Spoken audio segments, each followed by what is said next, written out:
Una iglesia pequeña, ¿cierto, hermano Henry? Gracias al Señor. Vamos a leer la palabra. Dice: mas ahora Cristo ha resucitado de los muertos, primicia de los que durmieron es hecho. Pueden sentarse, hermanos.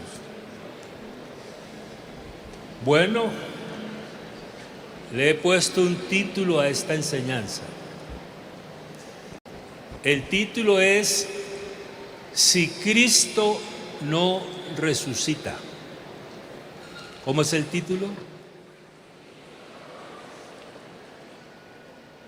Y claro, la carta de los Corintios es una carta que Pablo le dirige a nuestros hermanos de esa ciudad, poniéndoles en claro los pecados que estaban cometiendo contra la doctrina. Y no sé si usted está de acuerdo conmigo que es pecar contra la doctrina, es pecar contra Dios. Porque el centro de la doctrina tiene nombre. El centro de la doctrina se llama Jesucristo. Y mire usted los pecados que cometían nuestros hermanos. Pecados contra la doctrina de la unicidad. Había entre ellos divisiones, rencillas, y además habían varios partidos. Bueno, pero el Señor a través del apóstol Pablo les hace una pregunta: ¿acaso está dividido Cristo? Cristo no está dividido. Cristo es uno y Cristo es único.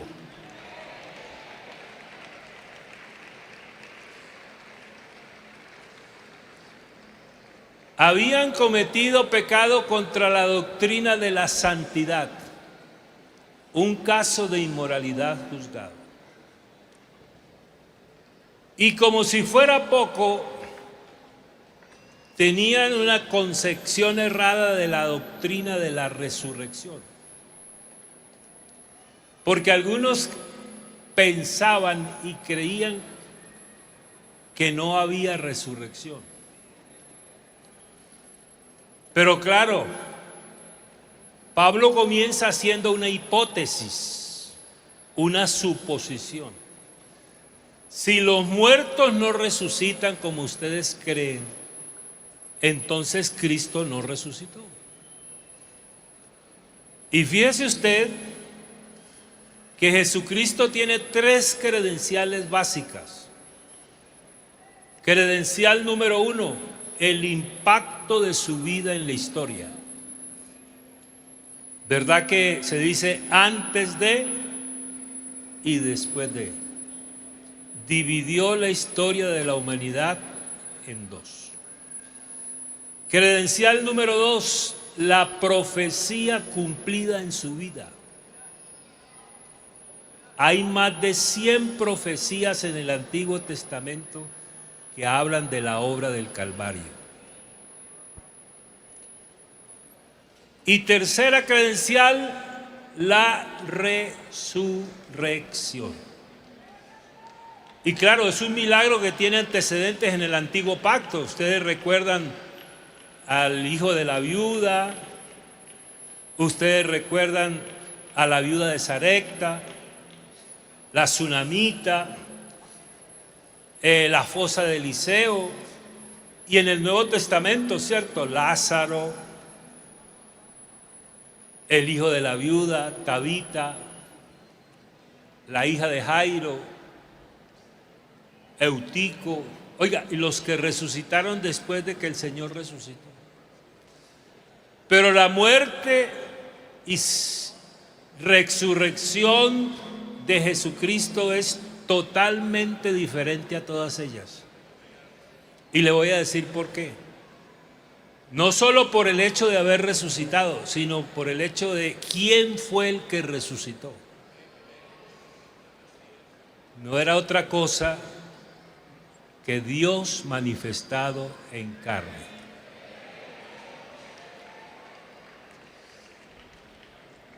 ¿Qué pasaría si Cristo no resucita? Me pregunté, ¿qué pasaría con la predicación? No habría predicación. No tendríamos que predicar. Porque la predicación del Evangelio, según 1 Corintios 15, es que Jesús murió por nuestros pecados, que fue sepultado y que resucitó al tercer día. Quiere decir que no habría evangelio. No habría evangelio. Y si hubiera palabra, ella no sería ni viva ni eficaz. No sería cortante como espada de dos filos. No penetraría hasta partir el alma, las coyunturas y los tuétanos. No discerniría los pensamientos ni las intenciones del corazón. Y fíjese usted que si Cristo no resucita, no tendríamos victoria sobre el mundo. Porque la Biblia dice, y esta es la victoria que ha vencido al mundo, nuestra fe. Esa fe es la doctrina. Entonces no habría doctrina. Oiga, hermanos, ¿qué pasaría con la profecía? Todos los profetas se hubieran equivocado. No se hubiera cumplido lo dicho por el Señor, que dijo, destruid este templo y en 3 días lo levantaré. Quiere decir que Él se levantó por sí mismo. Y esto no contradice con otros textos que dice que lo levantó el Padre. Lo que quiere decir es que Él y el Padre son el mismo.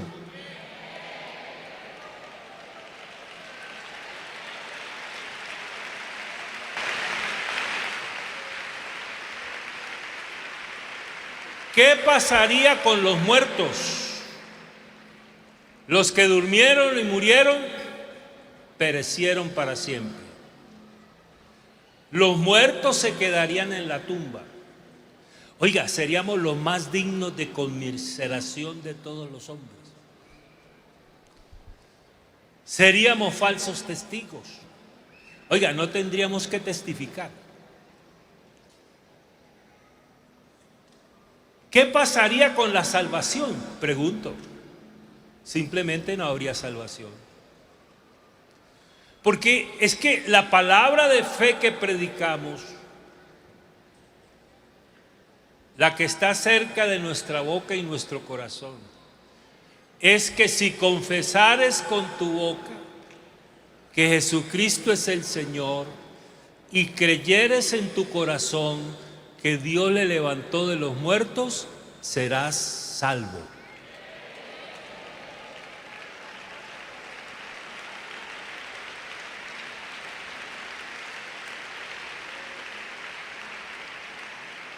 Y mire usted que la Biblia dice en Romanos 1 que Él fue declarado Hijo de Dios con poder. Y dice que fue declarado Hijo de Dios por la resurrección de entre los muertos. Quiere decir que cuando Él resucitó, estaba demostrando que Él es Dios manifestado en carne. ¿Qué pasaría entonces con textos como el que dice, el bautismo que corresponde a esto ahora nos salva? Hay un paréntesis, ¿cierto? No quitando las inmundicias de la carne, sino como la aspiración de una buena conciencia delante de Dios. Pero saquemos un poquito el paréntesis y cómo quedaría el versículo. Nos salva por la resurrección de Jesucristo.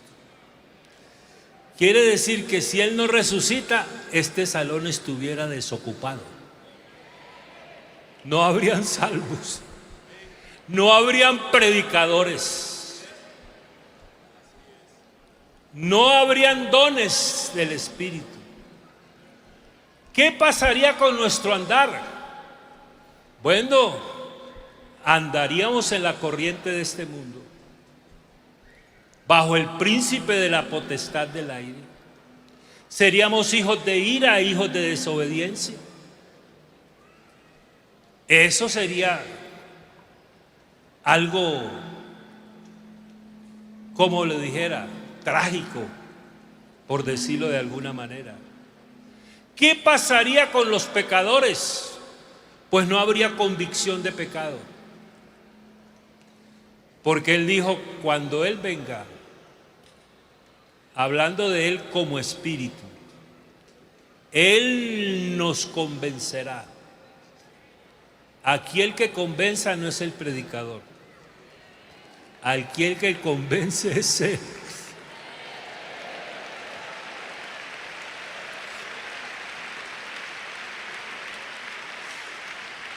¿Y qué pasaría con la regeneración? Aquí no habría hombres y mujeres nacidos de nuevo. Oiga, ¿qué pasaría con el nuevo pacto? ¿No habría nuevo pacto? ¿No habría espíritu nuevo, ni mente nueva, ni corazón nuevo? Y escuche eso, ni derramamiento del Espíritu Santo. Si Cristo nos resucita. ¿Qué pasaría con nuestra esperanza? No tendríamos esperanza. ¿Qué pasaría con las moradas celestiales? No tendríamos moradas celestiales. Él dijo, voy pues a preparar lugar para vosotros.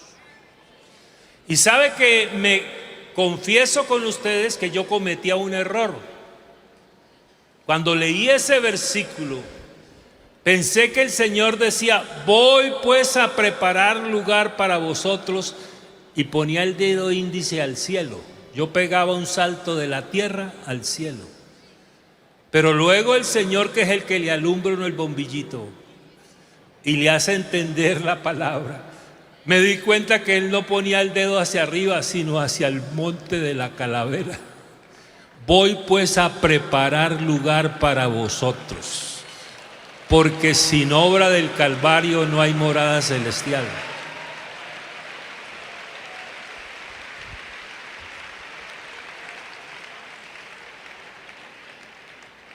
Andaríamos en los deseos de nuestra carne y de nuestros pensamientos.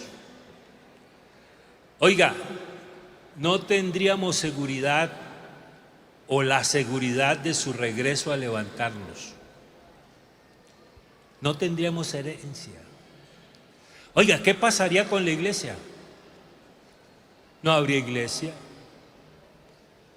Y todo lo que Él dijo, pues no sería cierto.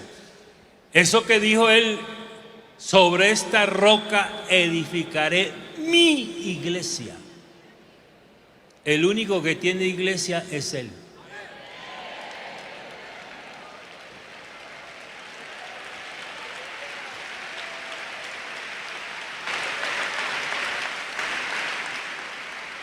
La iglesia no sería casa de Dios ni puerta del cielo. No sería, como dice la Escritura, columna y baluarte de la verdad. La iglesia no sería gloriosa, no sería santa, sin mancha y sin arruga. Es decir, no habría iglesia. ¿Qué pasaría con los ministerios? No habrían dones ministeriales. Subiendo a lo alto, llevó cautiva la cautividad y dio dones a los hombres. Y Él mismo constituyó a unos apóstoles, profetas, evangelistas, pastores y maestros. No habría ninguno. ¿Qué pasaría con la unidad? No habría unidad del espíritu, ni unidad de la fe, ni unidad corporativa. ¿Qué pasaría con la oración? Estaríamos orándole a un muerto, ¿cierto? No estaríamos para siempre con el Señor. Oiga, nuestra alabanza de adoración tampoco tendrían sentido, porque también estaríamos alabando y adorando a un muerto. Oiga, ¿qué pasaría con las misiones? No habrían misiones y no habrían misioneros. Oiga, qué tragedia, ¿verdad? ¿Qué pasaría con las huestes de maldad? Las huestes de maldad gobernarían. La muerte reinaría y no se hubiese cumplido lo que el Señor dijo: oh muerte, yo seré tu muerte.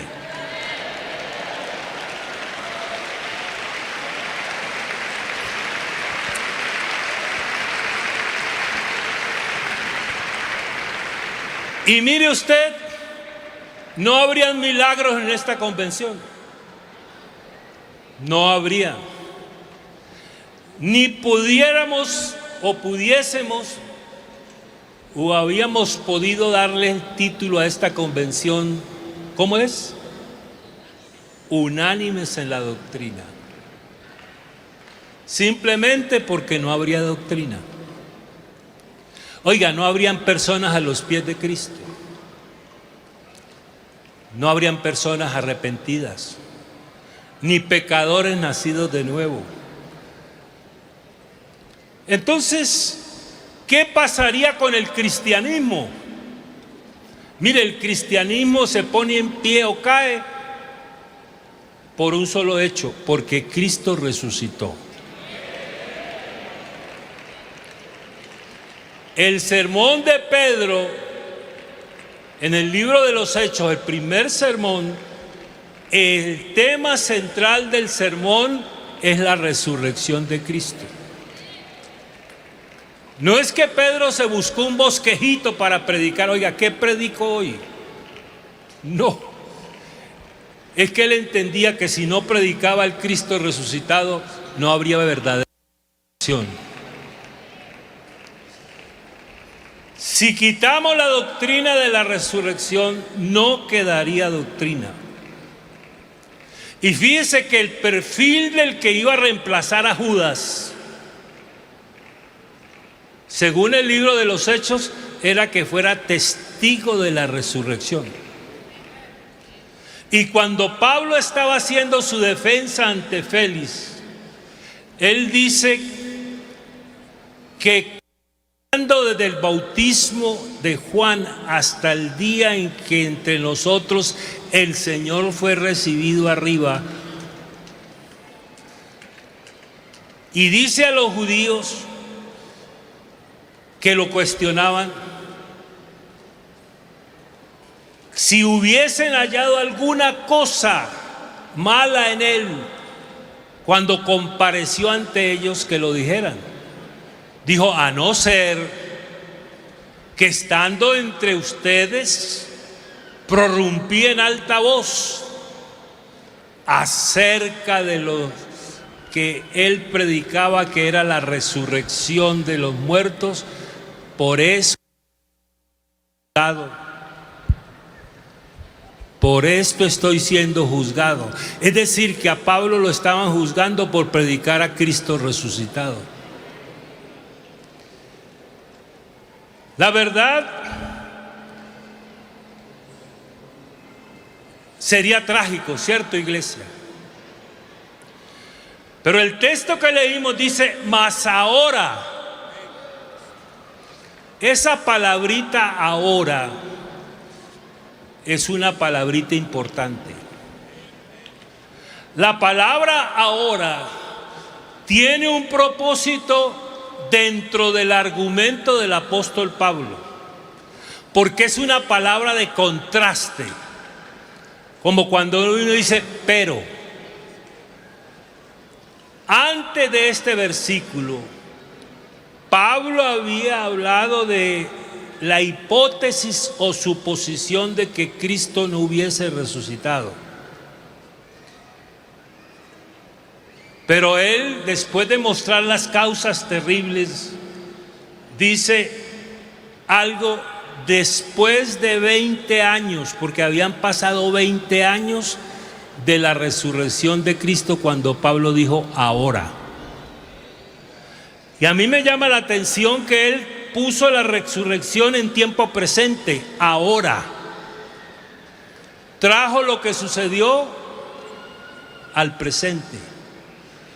Yo creo que eso está con una muy buena intención, para que usted cuando lo lea, la resurrección de Cristo sea un tema de hoy. Ahora, Cristo ha resucitado entre los muertos. Primicia de los que durmieron es hecho.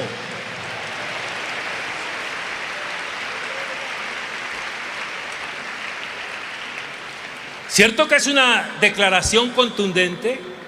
Cambió la desesperanza por esperanza, la derrota por victoria, la muerte por vida, la condenación por salvación. ¡Pásate!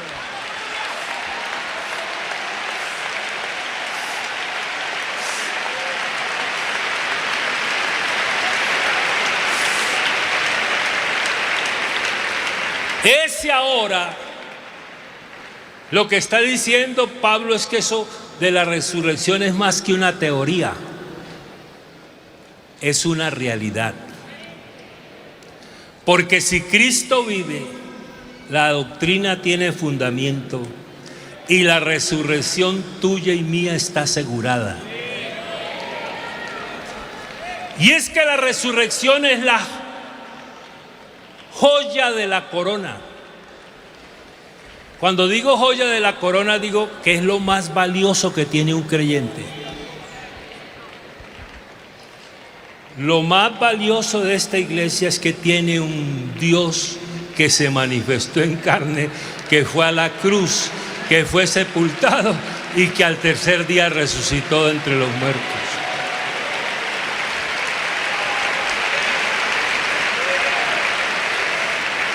Todos los millones de judíos, de budistas y mahometanos convienen en que sus fundadores nunca se han levantado del polvo de la tierra en resurrección.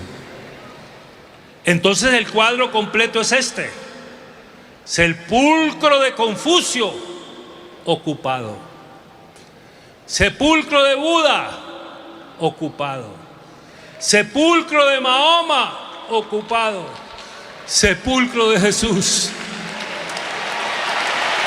¡Asa!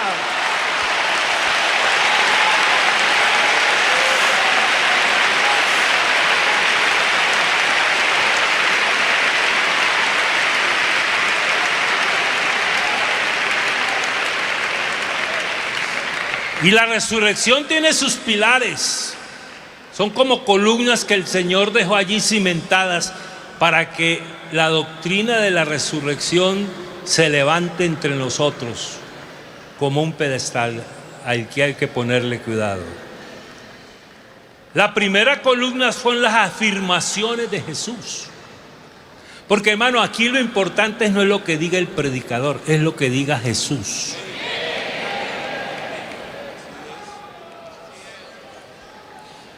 El predicador no se predica a sí mismo. El predicador es un instrumento.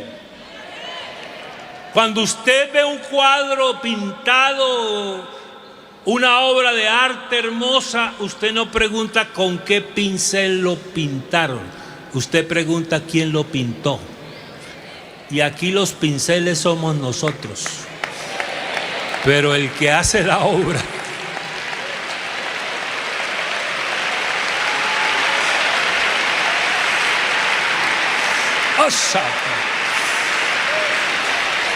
y a veces somos pincelocéntricos.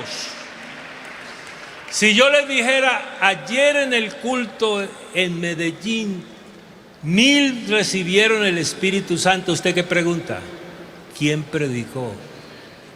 Lo importante no es quién predicó, sino quién llenó con el Espíritu Santo.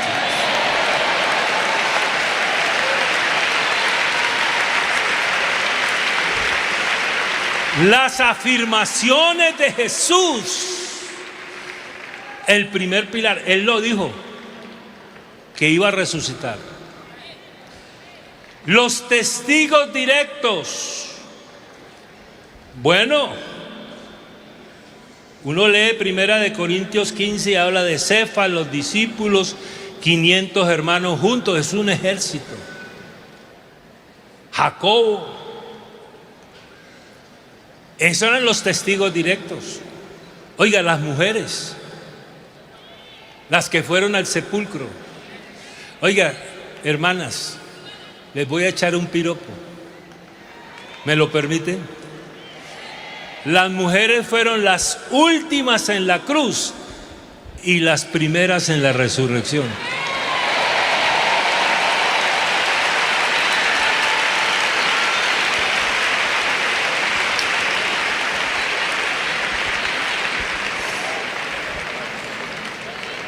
Y fíjese el cuadro. Las mujeres van con especias a embalsamar el cuerpo de Cristo. Yo me pregunté, ¿y por qué no lo embalsamaron después de que murió? Lo que pasa es que él murió el día viernes y el siguiente día era sábado y no podían embalsamar muertos el sábado. Entonces a la carrera los sepultaron porque no había tiempo para todo ese protocolo. Entonces ya pasado el sábado, el domingo, ellas van con las especias aromáticas y se encuentran con un ángel. Con un ángel. Se encuentran con un ángel. Y el ángel les hace una pregunta y una declaración. ¿Sabe cuál era la pregunta? ¿Por qué buscáis entre los muertos al que vive?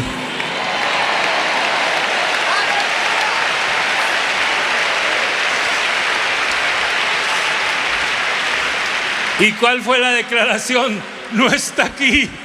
¡Ha resucitado! ¡Asa!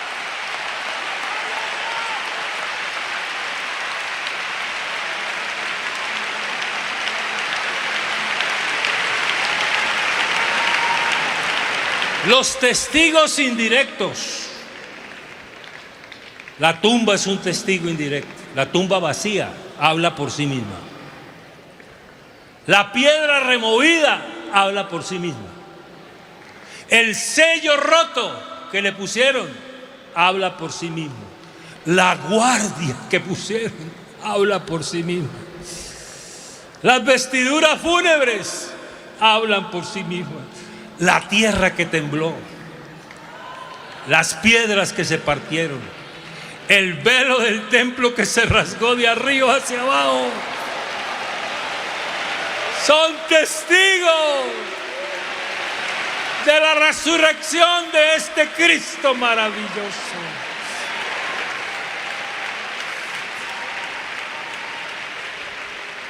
Y la cuarta columna es la singularidad de la experiencia cristiana.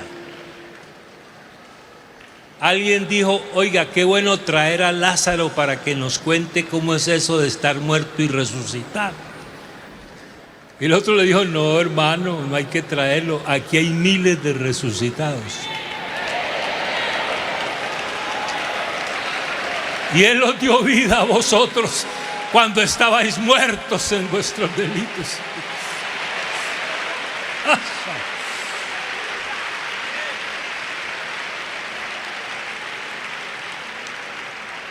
Y uno ve que en las cartas del apóstol Pablo hay versículos bisagra que unen la doctrina con la vida cristiana.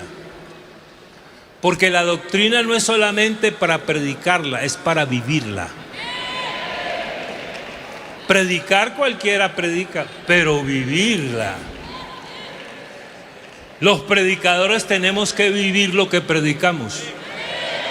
No pueden haber temas velados para nosotros los predicadores. No voy a predicar sobre la unidad porque yo no soy uno con mi compañero. Porque el pecado de la división es un pecado contra la unicidad. Uno se puede saber todos los versículos al derecho y al revés. Y la santidad uno la puede predicar.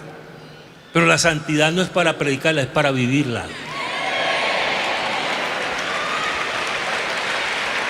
Para vivirla.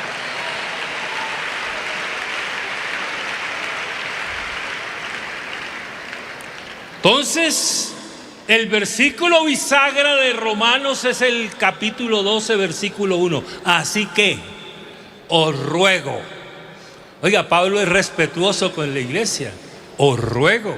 ¿No le parece todo un caballero escribiendo? Por las misericordias de Dios, un ruego bien sustentado. ¿Cierto? Que presentéis vuestros cuerpos. Es que en el Antiguo Testamento el sacerdote ofrecía la ofrenda. En el Nuevo, usted y yo somos la ofrenda. Que presentéis vuestro en sacrificio vivo.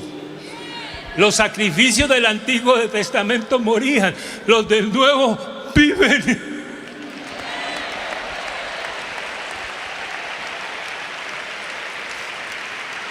Santo, agradable a Dios, que es vuestro culto racional. El culto racional es un culto verdadero. Mire, hermano, es que hemos reducido el culto a 2 horas el domingo, 2 horas el sábado, 2 horas el jueves. Y por eso un hermano le dice al otro: agradezca que estamos en culto, pero afuera nos vemos. Pero hermano, el culto congregacional es importante, pero hay un culto más importante, el culto personal.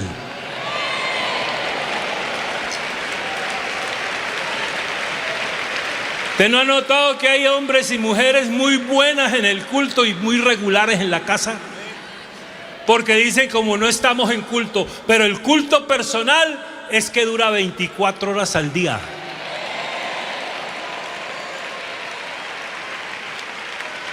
Y nosotros no estamos en la presencia del Señor, nosotros vivimos en la presencia del Señor. Y le quiero decir, iglesia, si usted vive en la presencia del Señor, usted sería mejor cristiano. Porque usted no sería capaz de tratar mal a su cónyuge delante del hermano Reinel Galvis. Qué vergüenza con el hermano Reinel, ¿verdad? Pero resulta que el hermano Reinel está con usted de vez en cuando, pero hay uno que está las 24 horas al día. Y usted se da el lujo de tratarlo mal delante de él.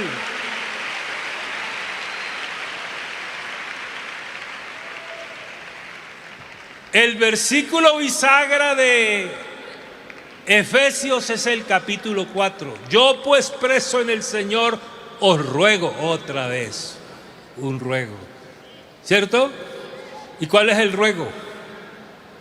Que andéis, quiere decir que viváis, porque la doctrina se vive. Que andéis según la vocación con que fuiste llamado, con varias características. Número 1, ¿cuál es la característica número 1? ¿Con toda qué? Humildad. ¿Y qué más? Y mansedumbre. Quiere decir que los que promueven la unidad deben ser humildes y mansos. Soportándoos, tiene que ser tolerante. Con paciencia, tiene que ser paciente. Solícitos en guardar la unidad del Espíritu en el vínculo de la paz. Pero como hay versículos bisagra en esos, también lo hay en Colosenses, que es el capítulo 3, versículo 1, dice: si pues habéis resucitado con Cristo, podemos poner la mira en las cosas de arriba y no en las de la tierra.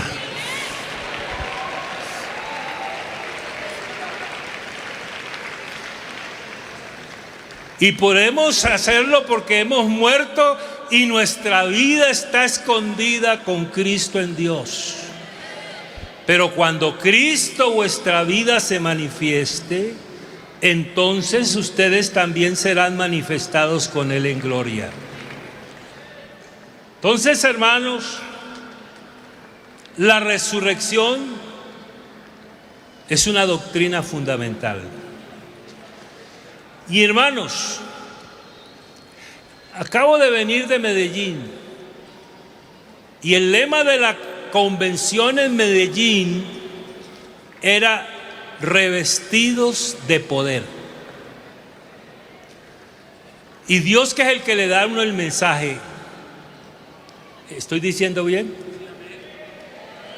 Dios, que es el que le da a uno el mensaje, me puso a mí a decirle a la congregación el qué es el poder, cómo adquiero el poder y para qué es el poder. Porque la iglesia tiene que saber qué es el poder, cuál es la manera de uno recibir el poder y tercero, para qué es el poder. Entonces, el poder de Cristo, la Biblia lo dice,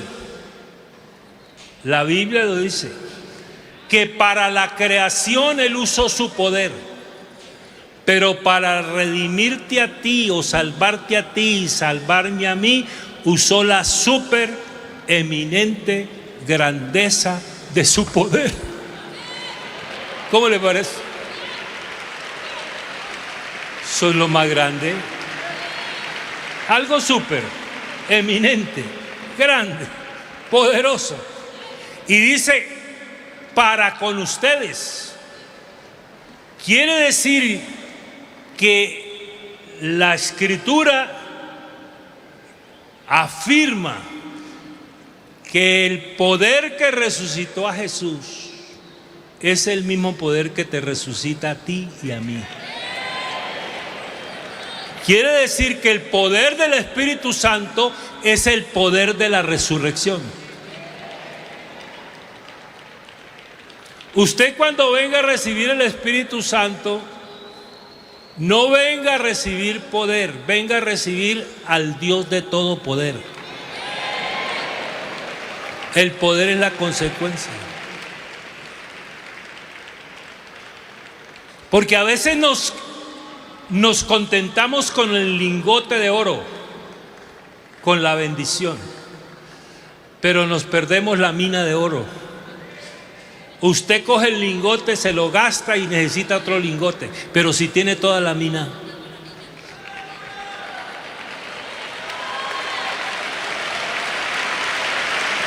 No busque la bendición, busque al Dios de la bendición.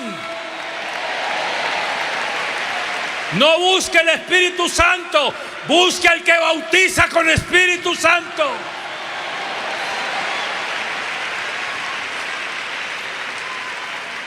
Es que a veces hablamos mucho del Espíritu Santo y no sabemos quién es el Espíritu Santo. El Espíritu de Cristo que estaba en ellos.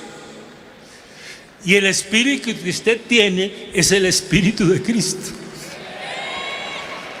Y claro, es una verdad grande de que Cristo está aquí, pero es una verdad más grande que Cristo está en mí.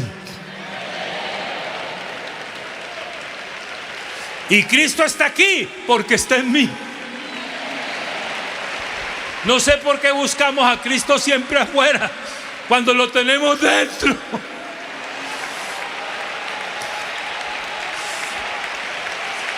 Lo tenemos metido en el alma.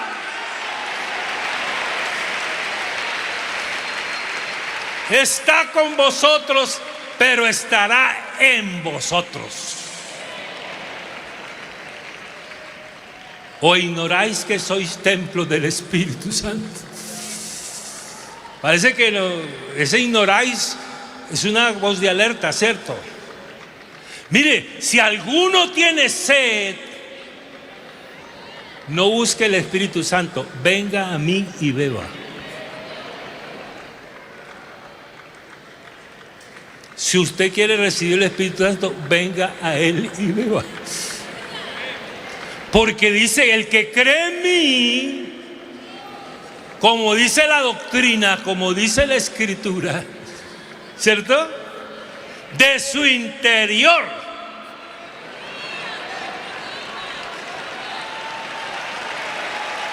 aplica la mano.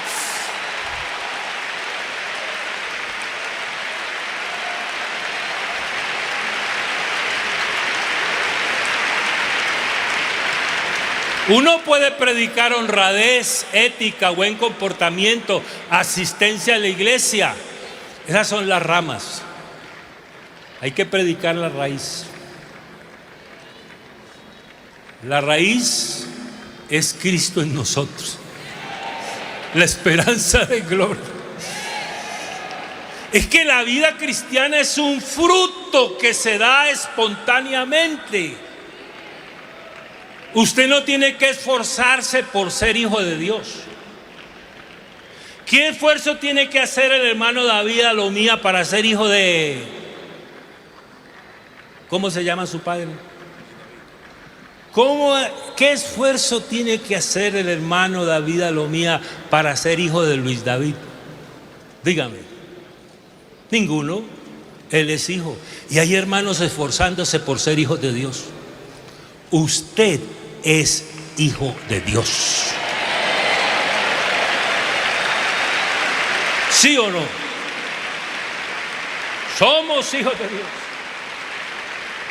Hay tres clases de hijos: hijos de ira, hijos de desobediencia e hijos de Dios. ¿Qué esfuerzo tiene que hacer un felino para comer carne? La obediencia nuestra no es por obligación. Aquí nadie está obligado. Usted no está aquí porque lo obligaron, ni está aquí por miedo al castigo, ni está aquí por conveniencia, ni está aquí por causa de la conciencia. Usted está aquí porque usted tiene la naturaleza de Dios.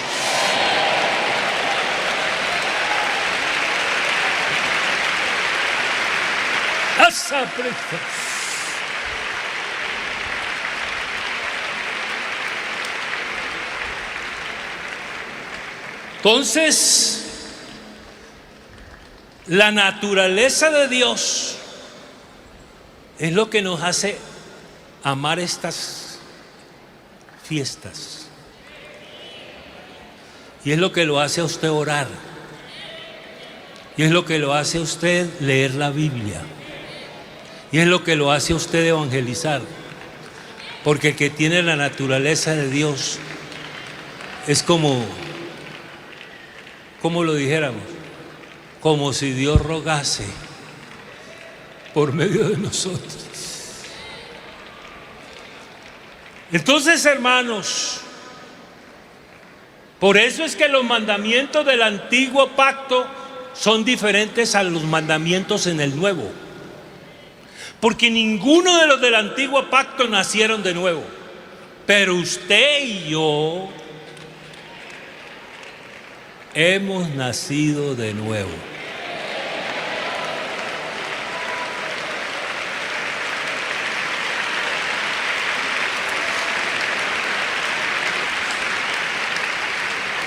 Y si yo le digo a un felino, felino, le ordeno que coma carne, ¿qué me dice el felino? Valiente mandamiento, eso es lo que a mí me gusta. Si le digo yo a usted, ore sin cesar, parece un mandamiento, ¿cierto? Pero usted, ¿qué me va a decir? Valiente mandamiento, eso es lo que a mí me gusta. Oiga, escudriñar las escrituras, parece mandamiento, ¿sí? Pero usted, ¿qué dice? Eso es lo que a mí me gusta. No dejando de congregaros como algunos tienen por costumbre. Valiente mandamiento, eso es lo que a mí me gusta. Despojaos del viejo hombre, valiente mandamiento, eso es lo que a mí me gusta. Andad en el Espíritu, valiente mandamiento, eso es lo que a mí me gusta. Pero usted ha visto algún felino vegetariano,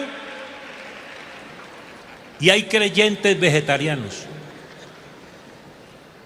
No les gusta leer la Biblia, no les gusta orar, no les gusta venir al culto, no les gusta evangelizar.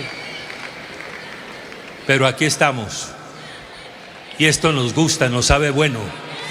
Estas fiestas nos saben a miel.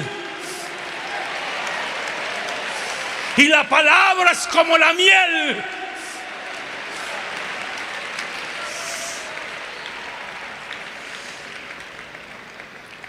Fíjense, hermanos, nosotros predicamos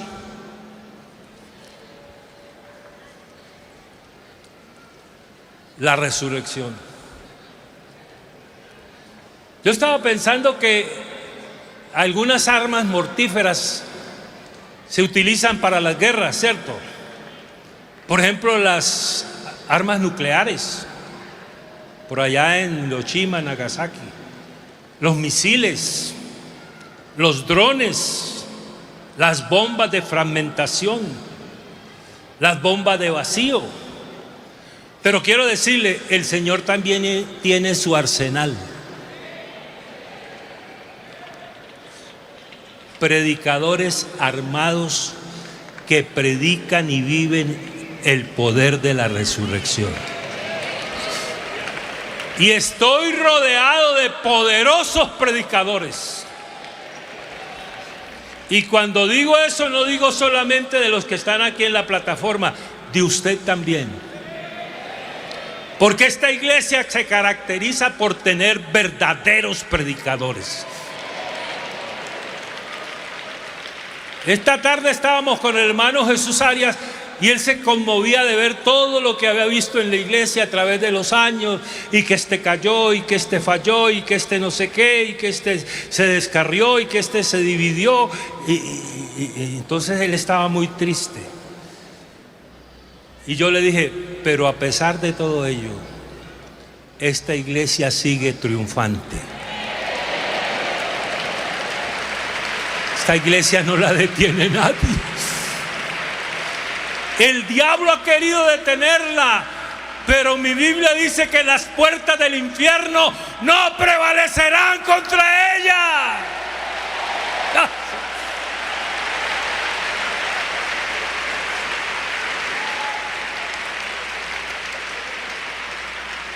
Mire, y el verdadero predicador no necesariamente necesita un púlpito. Usted ahí sentado es un verdadero predicador. Bueno, gracias a Dios por lo que estamos detrás de un púlpito. No necesariamente necesita un auditorio multitudinario. Los que estuvimos en las misiones, las dominicales, eran con 2 personas en la sala de una casa. No habían estas multitudes. Pero ahí estaba el Cristo resucitado, el que dijo: yo estoy con vosotros todos los días hasta el fin del mundo.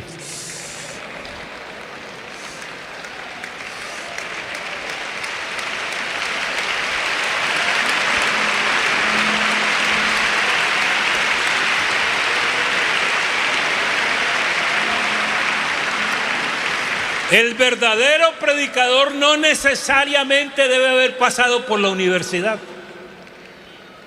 Aquí hay hermanos que no han pasado por la universidad y son verdaderos predicadores. Mire, el verdadero predicador no necesariamente necesita ser elocuente. Usted conoce, y el hermano Raniel conoce, que muchos de nuestros pastores allá que abrieron brecha, algunos aprendieron a leer en la Biblia.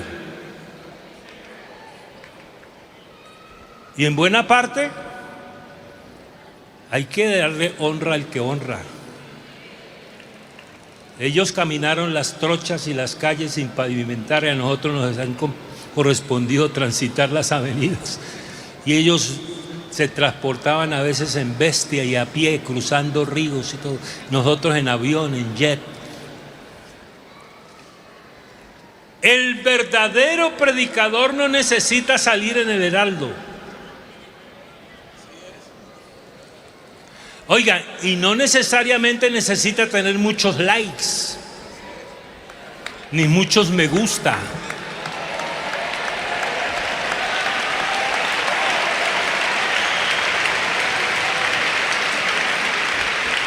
El verdadero predicador puede estar oculto aquí esta tarde. El verdadero predicador puede estar ahí sentado.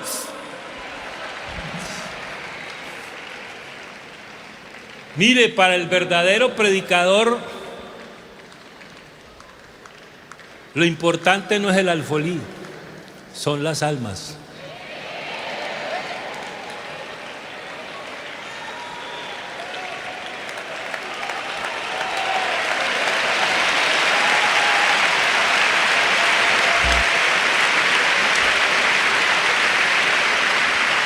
El verdadero predicador no necesita el aplauso, ni el elogio, ni el reconocimiento, ni en el ensalzamiento.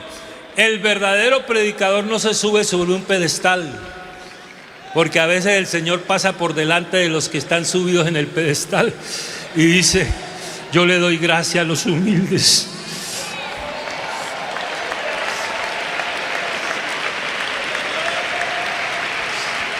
Bájate del pedestal. El verdadero predicador no está preguntando cómo le fue con la predicación. Allá en la costa le dicen a uno: la sacaste del estadio. Aquí le dicen a uno: es un caballo.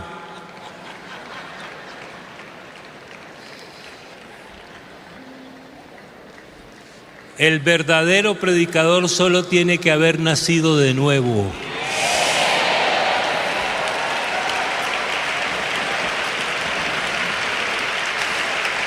El predicador lleva siempre expresión de tiempo y por todas partes del lugar. ¿Qué es lo que lleva siempre y por todas partes? La muerte de Jesús, para que también la vida de Jesús se manifieste en vuestros cuerpos mortales.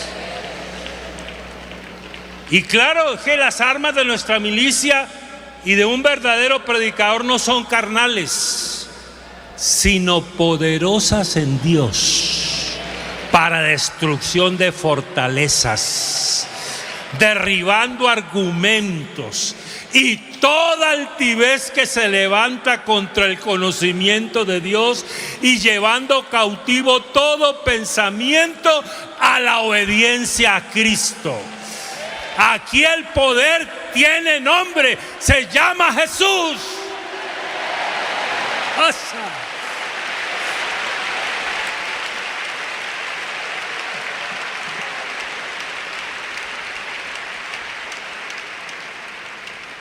¿Sabe que el valle necesita verdaderos predicadores? ¿Dónde están? Aquí. ¿Sabe que allá en Antioquia tiene una frase cuando uno le plantea algo a un amigo, a un compañero? ¿Sabe qué dicen? Pa' las que sea. Y nosotros le podemos decir al Señor: Señor, pa' las que sea. Pa' las que sea.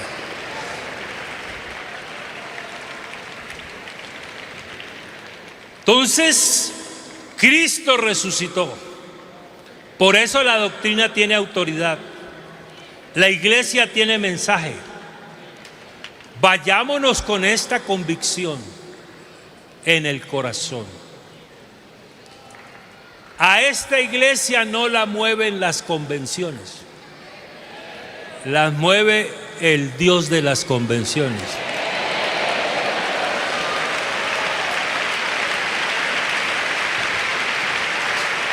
Hágame una convención para consagrarme al Señor. Usted se puede consagrar allá en su casita, porque Él está ahí contigo. Entonces, hermanos, nos vamos a ir con esa convicción, con esa seguridad. Yo les decía que allá en Medellín hablamos de ¿qué es el poder? Ya entendimos que el poder es el poder de la resurrección. Y por eso es que uno, cuando entiende eso, entiende mejor ese versículo cuando el Señor les dice: no os toca a vosotros saber los tiempos y los sazones que el Padre puso en su sola, pero recibiréis poder. ¿Cuál poder? El poder de su resurrección, el Cristo resucitado. Y me seréis testigos ¿de qué? De la resurrección. Entiende mucho ese versículo. Y fíjese usted que este poder, porque mire hermanos, aquí en una convención, de pronto usted no estuvo, pero si estuvo le voy a recordar, que yo leí algo que me llamó la atención, que decía que hay 3 clases de creyentes. Los de embarcación de remo, ¿se acuerdan? ¿Cuál era el segundo? Embarcación de vela. ¿Y cuál era el tercero? Embarcación de motor. El de remo es el que nada, avanza con la embarcación contra la corriente y cuando se cansa suelta los remos y ¿qué pasa? Se lo lleva a la corriente. El de vela es el que está esperando la convención para consagrarse. La visita del predicador especial para consagrarse. Pero se acaba la convención y se va el predicador especial y bajan las velas. ¿Y qué pasa con ellos? Se los lleva a la corriente. Pero aquí no somos ni de remo ni de vela. Aquí somos de motor. El motor de esta iglesia tiene nombre. Es el poder de la resurrección. De Cristo. Porque no es de ningún otro, de Cristo. Y fíjese hermano, que al hermano Zúñiga, creo que el hermano Reinel conoció al hermano Zúñiga. Yo no lo alcancé a conocer. Pero resulta que el hermano Zúñiga era pastor en Armenia, ¿cierto? En Armenia. En Armenia. En Armenia. Y tenía un amigo de otra denominación. Y un día el amigo le dijo, oiga, Domingo, amigo, oiga, ustedes en poco tiempo ya tienen varias congregaciones y nosotros con la misma. Cuénteme cuál es el secreto de ustedes. ¿Sabe qué le dijo el hermano Zúñiga? Le voy a contestar con otra pregunta. ¿Cómo es más fácil subir la línea? ¿En bicicleta o en moto? Dijo, pues en moto. Dijo, ahí está. Ustedes van en bicicleta. A nosotros nos mueve el poder de la resurrección de Cristo. ¡Oh!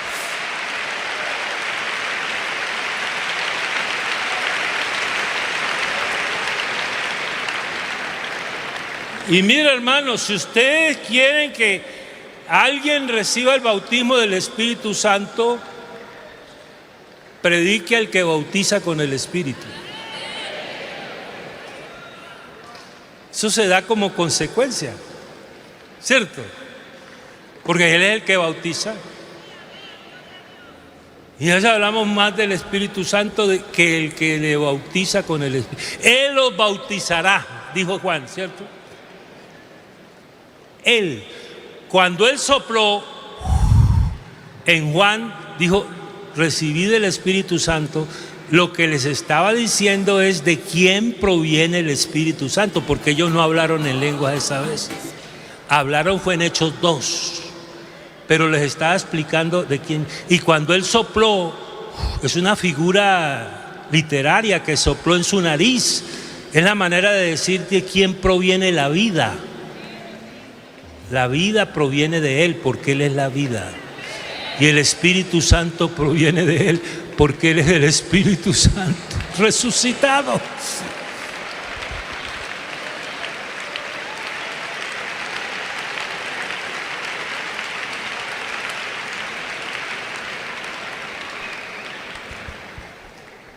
Entonces, hermanos, a veces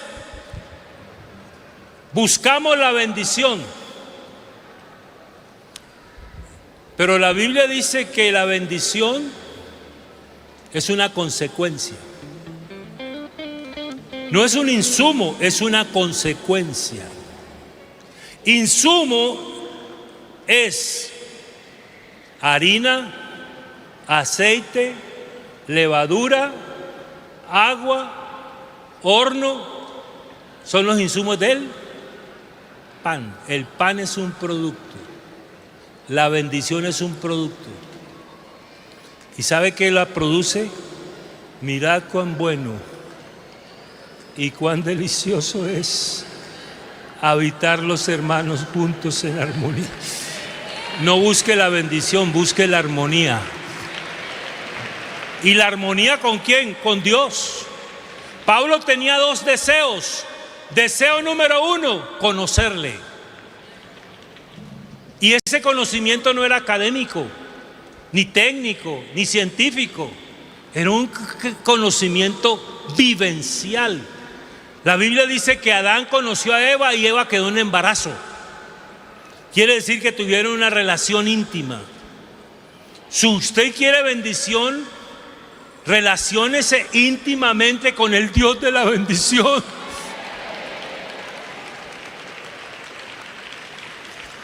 Y el Dios de la bendición está aquí porque está en mí.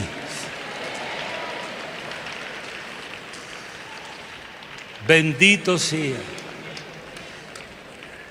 Entonces, el creyente no solo recibe bendición, se convierte en un canal de bendición.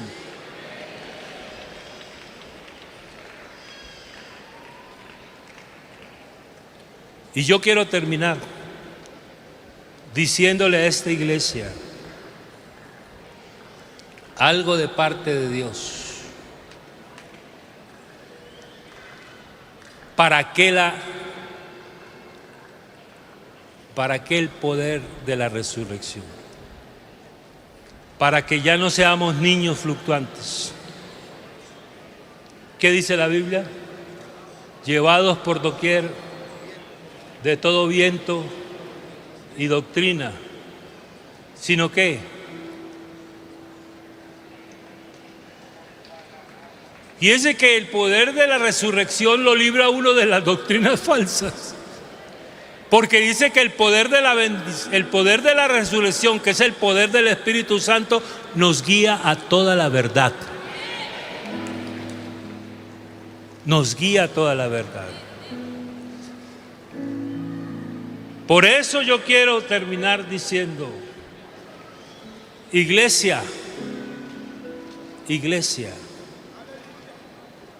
Cristo vive.